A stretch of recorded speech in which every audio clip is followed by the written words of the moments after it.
lowest price.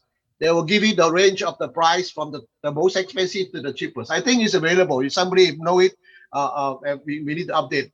And we have been thinking about that. So how did they get it? I mean, somebody had to post the prices online, and this guy like Google, they have to go around and rope it in and say, and then rank them out. And now I'm waiting for it to show. I just have to tell them I want this exact product. Who has the one that please show me the top price and the lowest price, and where are the addresses who are selling. Now, when that happened, so what do? I think if you are selling a product, you need to pitch the lowest price, right? Because otherwise, people will not, they'll look at the ranking of the price. Yours is the highest. They're not going to look at you. So everybody was trying to pitch. So the competition is now happening online, forced by technology. In the past, we have to look at your competitors, and the information doesn't pass around so easily. But now with AI, artificial intelligence, they can get it very quickly. I think that you can imagine that a car that will never meet an accident. The Japanese have this car, but I'm just wondering with this car. I have not fully read that book yet, but I have the physical book. And anyone, I really recommend you to look at that 100 technology that will drive the world, which is already available. And the other book that they talk about is it's very easy. You have all the sensors. The Chinese are very good with the sensors, and then you will never meet in any accident. I think now Thailand have just started in having a scanning QR code, and I know what is going to happen. They're going to link to the digital currency, and you don't have to carry any cash. So these are the changes coming, right? I mean, you like it or not, it's thrown to us. What is the impact? There will be people who thrown out cashiers, for example. They don't need so many cashiers. There will be a lot of machines that can monitor all these things. So less and less people will be working, right? So biotechnology will be producing new materials. I'm just quoting from these books that I briefly mentioned and looked at. Biotechnology producing new materials for the industry. Material that can be washed.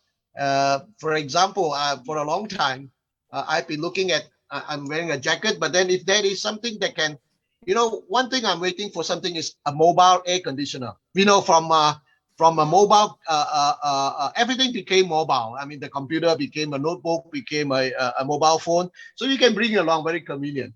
But we still have to go out into the weather, into the elements. But there is no mobile air conditioning.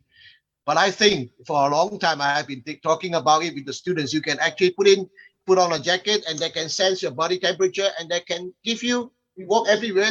Your jacket will tell you, will adjust the temperature from the sensor and whatever. I mean, they can do it. So this material, but then of course the challenge is you need to wash it, right? So the materials together embedded with this stuff, it can be done, right?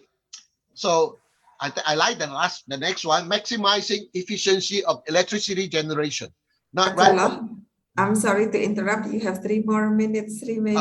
Yeah. My time is running very fast. Okay, and then you can look at some of this very quickly. I just took out 10 of the example. Out of 10 of the example out of 100. I mean, there are so many new things. So I want to highlight this particular one. The next one that scares me. I mean, the quantum computing.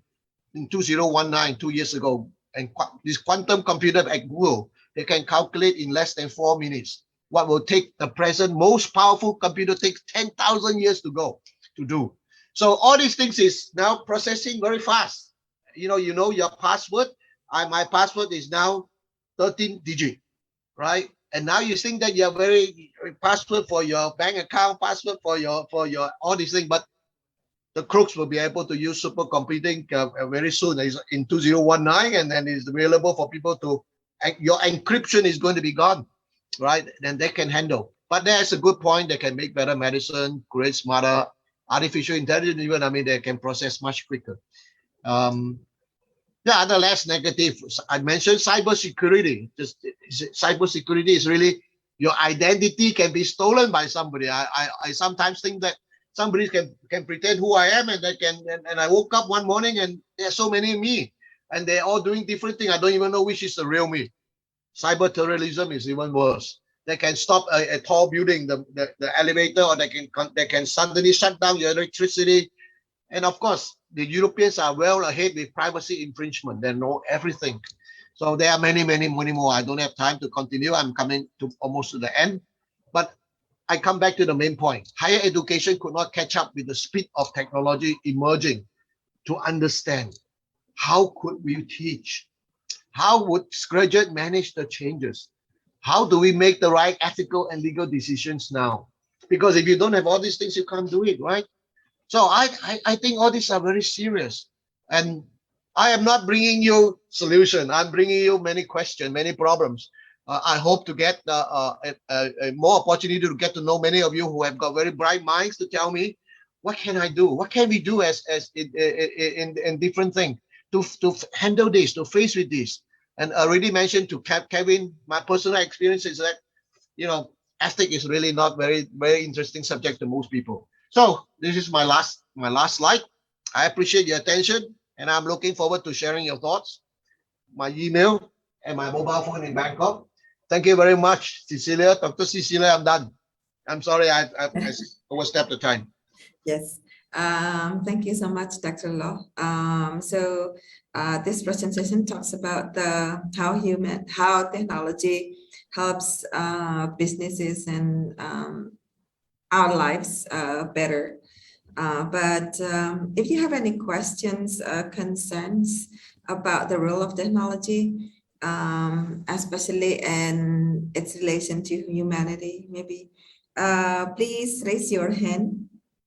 Maybe in the meantime, I would like to ask Dr. Law. I've heard people say that, we rely too much on technology and then we forget humanity. So how do we balance these two out? If it's left to the business world, you have no chance. The business world is very powerful. Out of survival, out of competition, they will always win. And there will be more and more. And then we are going to move into quantum computing. Like Google already have it, Sycamore or something. That is the computer in 2019. They are going to know us a lot. I was shocked one morning. I don't know anyone of you have this experience. Google showed me where I was throughout the whole year. I came from here today. I mean, you guys, I don't know who asked them to collect my traveling. I mean, they tell me exactly where I went. Yes. I mean, those are privacy. I think I have no problem, but then how does he know?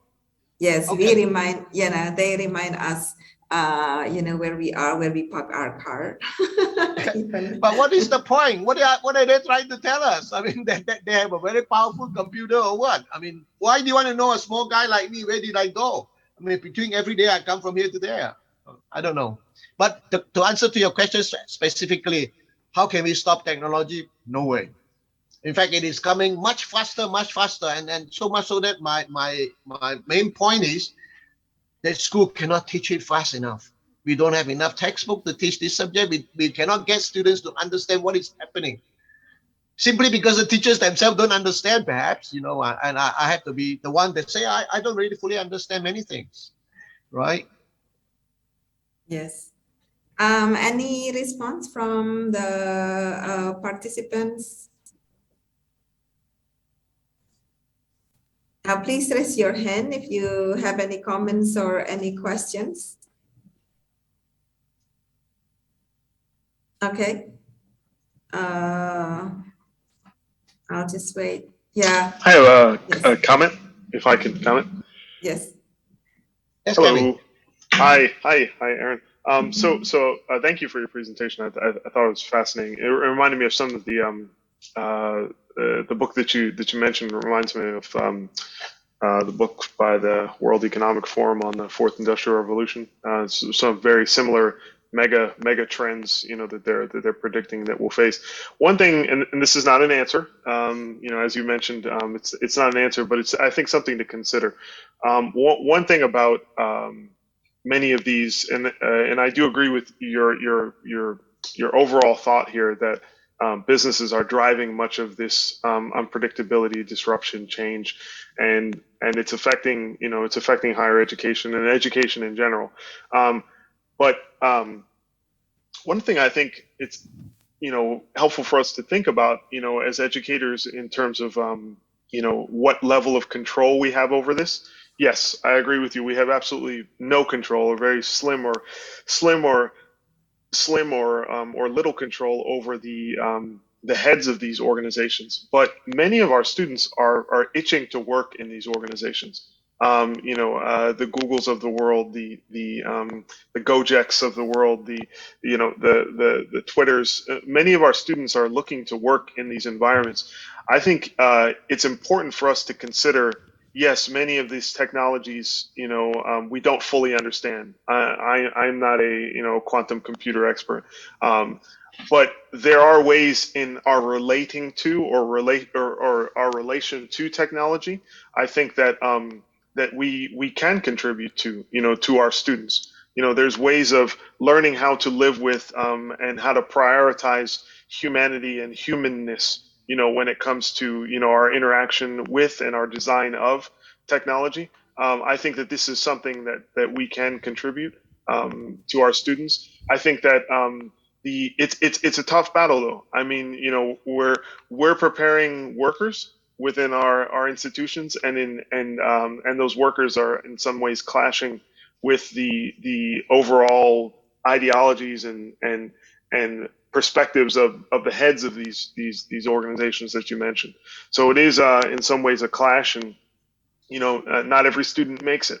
Those that come into these organizations being principled, or thinking of ways that they can impact these giant organizations. But I do think that that we do have that within our power, as it were, to be able to affect how our students relate with technologies and how they relate with each other, and then therefore how they relate with the world around them. So, and thank you again for your talk. Thank you. I appreciate that. And what is scary?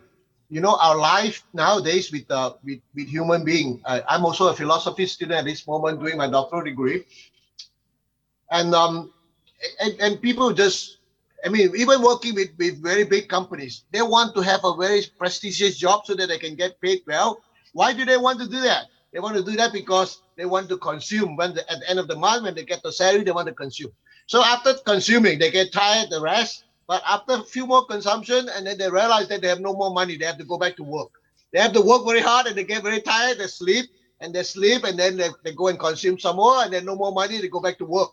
Three things: consumption, sleeping, rest, good work, sleep, consume, work, sleep, consume. That's what I do. They don't do anything else. That's my general observation of even all my students. I look at them, they want to look for a good job. They want to do anything, but they like consumption. They want a good salary to consume, and then they rest, they sleep, and they just keep on rotating in this. They don't have to think at all. So it's very difficult to sell them ethics. Very difficult. Okay, thank you for the comments and the questions. Dr. Lim said that we should not teach technology, but use technology to help learners learn the ethics and learn the habit of learning. Yes, I do agree that we have to teach them the ethics and the habit of learning. Yes, and if our youth these days have a social responsibilities in their hearts and mind. We may have a chance. Yes, I do believe that students have positive thinking to technology, even more so than us. Okay, thank you so much. This session brings us a lot of questions to ourselves. What should we teach students, and how we encourage students to use technology responsibly, and then, use them for the future and use them for your own, for their own self-development and growth. Thank you so much, Dr. Law, for your inspiring talk today. I'm afraid that, we don't have enough time. I have one special request. Yes, I hope that I can get to know many of you that can share with me what we should do. This is my last, I had a few careers. I like to think that I'm probably the oldest here. I'm 67 years old. So, but I may have the last effort to really do the right thing. I was a businessman. I was part of that disease that wasn't very ethical. I came back and teach, but I couldn't make up for what I've committed wrong. in terms of being less ethical. But I want to solve the problem, but it wasn't easy. It is definitely not an easy task, and I need to get to know as many of you, and maybe you can share with me some of your thoughts, and maybe share with me some of your my Yes. concern. Right? Thank you. Yeah, it's just numbers, Dr. Law. The most important thing is young at hearts, and then the positive thinking to keep moving forward, I think. Yes. Thank you Thank for you. the wonderful session, and thank you for the comments and questions. Now I'm going to give the session back to the MC.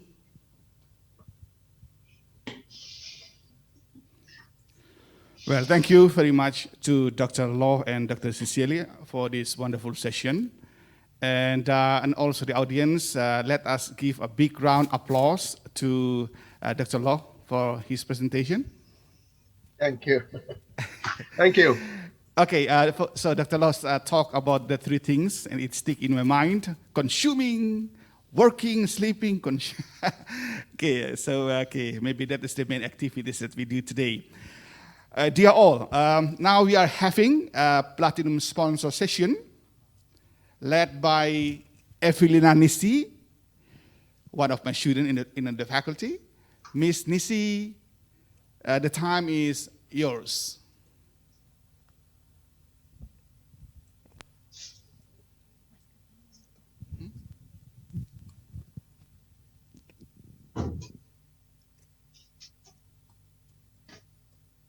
Okay, thank you very much, MC, for the introduction. And now, dear presenters and participants, good morning. My name is Evelina Nisi, and I'm happy to be the moderator for this session. And in this session, we're having one presentation. And during the presentation, the participants are welcome to drop their question in the chat box using this template, your name _ your question. And after that, I will directly ask the question to the presenters. But if you want to ask directly the presenters, you can click the raise hand icon. And then after that, I will allow you to unmute yourself. All right, now we are going to start the presentation for this session. And the presentation title is Connecting Students and Industry. It will be presented by Mr. Mark Ping. And now I will introduce Mr. Mark Ping. Mr. Mark has over 10 years experience in providing technology solutions for the higher education sector with a bachelor degree in information technology and software engineering. As the regional sales director for Simplicity, Mr. Mark has had the privilege of continually working with the university across Asia, Australia, and New Zealand to establish new project initiatives that address the day-to-day challenges faced by all education provides in today's competitive market. And some of the key projects Mr. Mark has worked on have delivered remarkable efficiency gains across employability departments. Mr. Mark, in collaboration with our partners at BMET, supported the project planning phases for DLSU, who have been one of the early adopters within the Philippines to launch our virtual career fair solution. And together with Australian Simplicity team, Mr. Mark also helped elevate the importance of employability for the students, not only through digital solution, but through various strategic consulting initiatives. Now, let's welcome Mr. Mark. The time is yours. Thank you very much, Nisi. Appreciate the introductions and absolute pleasure to be here, everyone. So thank you. Dr. Lowe, very interesting presentation as well. And look, the challenges that we're going to talk about in this session, maybe not so complex and difficult, but nonetheless, certainly important. So what I wanted to share today was the challenge of connecting students with industry partners, setting that expectation from employers as well. One of the attitudes that we do see across many university cohorts of students is that students can sometimes have this perception that once they graduate, once they've got their certificate, diploma, postgrad degree, that they'll land that dream job. But we all know that the higher ed qualification is definitely part of it. but they've got to bring to the table some employability experience. They've got to demonstrate their leadership skills, their communication skills, and their teamwork skills, and all those other employability skills as well. So from our view, what we've found is a really excellent example for universities to tackle, is to try and connect students with industry partners as early on in that student life cycle as possible. Not in their final year, but if we can do that very early on, there's significant benefits of that as well. Many different ways of achieving that, many different ways of connecting students with industry partners, and we support universities in all gamuts of that, so internships and placements through to graduate roles. What I wanted to cover off today, though, is something that's an easy win, a bit of an easy project to implement, and something that can return near immediate results for you as well. And so the topic of this session here is talking about the value of virtual career fairs or virtual expos. So you would be familiar with, career fairs and expos pre-COVID, when you could have industry partners come out on site. But interestingly, as Dr. Lowe was mentioning, the business sector is largely driving a lot of this technology, and Simplicity certainly helped on that front. And in many regards, a lot of our institutions now prefer the online virtual career expo or virtual career events as opposed to the in-person. So there's different benefits to that as well. So Nissi, I believe you've got a bit of a video that we're going to sort of throw up on the screen. Yes, operator, please play the video now. Welcome everyone. Great to be here with you in this virtual event. My name is Mark Pink. I'm Director of Sales for Simplicity across the Asia Pacific region. And in this session today, I'm very privileged to share the topic of connecting students with industry. It's a key component of higher ed and the learning experience that students require as they complete through their studies. So for those of you that maybe are not so familiar with Simplicity, thought it best to give you a quick overview. So Simplicity is a technology partner for higher education providers around the globe. We work with education providers around sort of the areas of student life. So we talk about our CSM solution that focuses on career development, areas of experiential learning, managing career fairs or career expos, things like prepping tools as well. So mock interviews, preparing students for interviews with employers, mentoring programs, and a lot more. We also do a lot in the space of advocate or complaints and case management and care support as well. So this is around sort of formal complaints, dealing with academic integrity, health and well-being. Roughly we support around 400 universities globally in those spaces. Disability and equity, which is also managed in our Access solution. This is around supporting students with health and well-being needs, disability and equity type support plans, delivering the support, and then case management around that as well. Some of you might know also about what we do in the area of UniHub or student engagement. So around skill development for students, supporting talent agencies within the university as well. So where the university is acting as a recruitment agent to shortlist and screen students to refer on to industry partners. And then lastly, one of the other areas that we do support is insight or academic support. So this is around identifying students at risk and putting in support plans and early intervention for those students, including things like tutoring networks. Today, though, we're just going to look at one piece of what we do, which is managing career fairs. As a general overview, we do work with around 2,000 higher ed providers around the globe across 36 different countries, including some names that I'm sure you'll be familiar with, say Singapore Management University, Lingnan University, and many others in there as well, including DLSU. So very proud to be partners with those institutions. I'm sorry for interrupting, and, but also, operator, so can you Simplicity stop is the a global video? company, operating Okay, Mr. Mark, the time is yours. You can present your screen now. No worries, thank you for that. I think we had some technical challenges there. Just let me share my screen.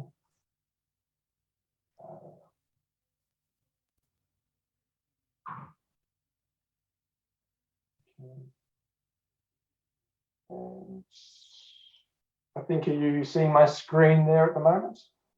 Yes, sir. Yeah, fantastic. Alrighty, look, thank you very much for that. Let me just kick on. So, yeah, we are a global company. We do work across Australia, New Zealand, Asia, and been very pleased to be working with Lingnan University. Just kicked off a project with Lingnan, but also a new project with DLSU as a new Simplicity partner. So just to give you some context of scale and what we do there. And look, like any global provider, we do make sure that we've got local partners as well. So we're very pleased to be able to have the backing and support of the fantastic team at BNet. And I suspect probably most of you on the call have probably had some level of engagement with the team at BNet. But if not, definitely reach out. So, so what I was hoping to cover off here, today is in terms of virtual career fairs. And I was talking before about the value of connecting students with industry. What we do know is through virtual career fairs for students, for the student community, it will increase their exposure to new opportunities, whether it's internships or placements, or whether it's even grad roles as well. A lot of really valuable connections are made during those virtual career fairs and virtual expos. Improved employment outcomes, it obviously flows into improved employment outcomes. We've sort of been evolving in this space in Australia in terms of industry engagement over the last 4 or 5 years. And what we see now in Australia is that in some universities, work integrated learning, like an internship or placement, is a core component of every degree program. So that gives you an idea of just how significant the improvement is regarding employment outcomes at the end of the journey. One of the fantastic things about running virtual career fairs, particularly in regions such as Indonesia and the Philippines, is that sometimes it can be difficult for even Australia, smaller regional universities to try and attract the big players. We had mentioned before, students want to work for Google, they want to work for YouTube, and they want to work for those big organizations, but trying to get those organizations to come to your campus is a really big challenge. Virtual career fairs breaks down those barriers of distance and time zone challenges as well. So employers, industry partners can actually connect online. So it's, simplicity. We employ a lot of different graduates every year, and it's something that we love to do as well. I think connecting students with industry early on really helps with that setting of expectations, that it's not enough just to have a degree, that you need to build up those employability skills. And for some students, it's best absorbed, that message, when it comes directly from the employer. When the employer is saying, what leadership skills do you have? What teamwork skills? What negotiation skills do you have? These are things that resonate really well when they're coming directly from industry partners.